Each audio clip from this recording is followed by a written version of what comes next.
I want to build a tabletop gaming room in my house with castle-like dungeon walls. To do that, I'm going to transform this old bedroom in the house all the way from this to this. It was a dirty and involved project, but I love the look. Let's jump in and see how it happened.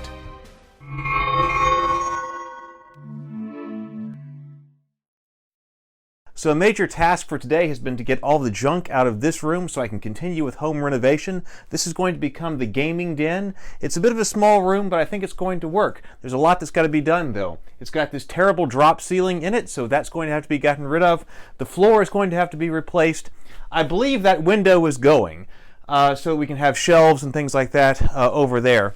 Also, in order to open up the space, I've got a sliding window, or sliding door rather. I'm going to cut out a hole here and then put the door in to eventually go out to a party deck. There's also this little closet right here. I think that's going to go. Put in something else for storage. I don't like the closets in this house. Do something else right there. But basically, because there's no plumbing and I'm not going to be changing around any of the wiring here, I'm hoping that this project is going to go quickly. So let's get into the demo of this room. As with all the ceilings in this house, the ceiling was low. A significant reason for that was because someone had come in and put this hanging ceiling about 6 or 8 inches below the existing ceiling. All of that had to come out. Another problem was that the ceiling right above the hanging ceiling was not in great shape at all. That's probably why they put in the drop ceiling, but rather than actually fix the problems, of course, the drop ceiling just covered it over. So the original ceiling came down as well. There was no insulation above, just a lot of dirt, debris, and dust. It all came down, and it was dirty, and it was messy. That's the dinky little closet that I hate in the corner. It's small and has a terrible door. It had to come out. I'll replace it with something else. You can also see the pile of garbage that had to be hauled away in a trailer because of the demolition on this project. So much garbage has come out of this house.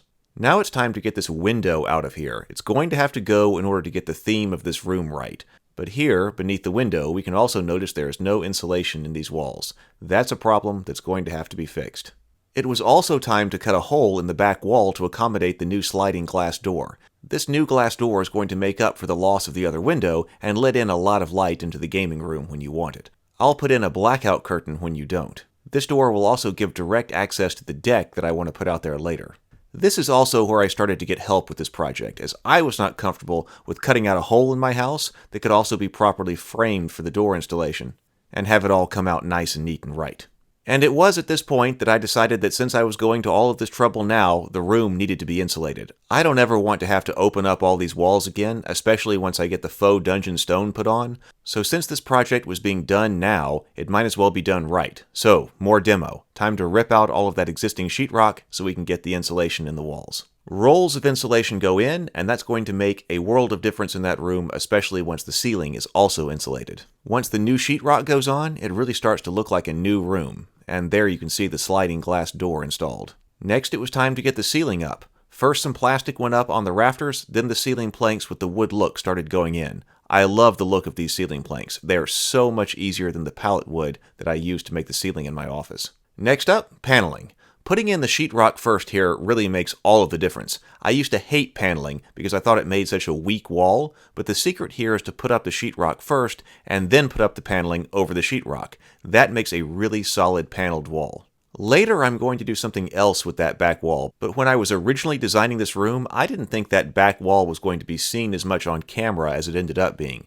But for now, that gets paneled. After the paneling went in, it was time to start bringing in the flooring. The same dark wood flooring planks were used here that run throughout all of the house. Trim for the room was simple and fits with the look of the rest of the house. It's just simple wood stained dark. Time to get out the rock panels. These are the faux panels from Baron Designs. They have a variety of styles and looks. I thought this design looked like classic dungeon walls, and so that's what I've got. These are hard foam panels, and they go in really easily. I added a small speakeasy to the door. I thought that was a nice touch. It's decorative, and also that way whoever's inside can control access to the gaming room. The door was stained to match the doors in the rest of the house. You can see the blackout curtain has been hung, so you have a lot of control over how much light is in the room. You can make it very bright and cheery, or you can go dark for dark gaming business. This also allows me to add in mood lighting with candles and lamps or whatever else I want, even when it's during the day, and that's really nice. That way, even when my younger nephews come over during the day, the curtain can be shut, and they can still get the full effect of the gaming room. I brought in the furniture, which of course includes the gaming table as its centerpiece. The gaming table was made from a standard kitchen table. I just built the frame around it and it works great. I've got another video on the channel specifically about how I built that. The room stayed like this for a long while. This was its state when we shot all of the first season of Dinner and a Board Game. A lot of great gaming has been done in here. We also had a party for the cast and crew of the Cultists to play board games. Especially when the fog machine was going, this gaming room did its job. Before we did the new pilot for Season 2, I wanted to upgrade the room by installing new rock wall panels on the back wall. It ended up being seen a lot in the show because of the size and shape of the room, so putting in more stone panels on that wall really helped out the look. But I also needed some additional shelf space for storing terrain and other items needed for gaming. So before the stone panels went up, I put in 2 shelves across the top of the wall, and then put in the stone panels beneath it. So that's basically it. That's how I made my dungeon-like gaming room. There's more on the channel about how I renovated the whole house for gaming, plus more on board games, fantasy, storytelling, and more. I have it all organized by playlist, so you can find exactly the topic you're interested in and enjoy some videos. Cheers for now. See you in another video.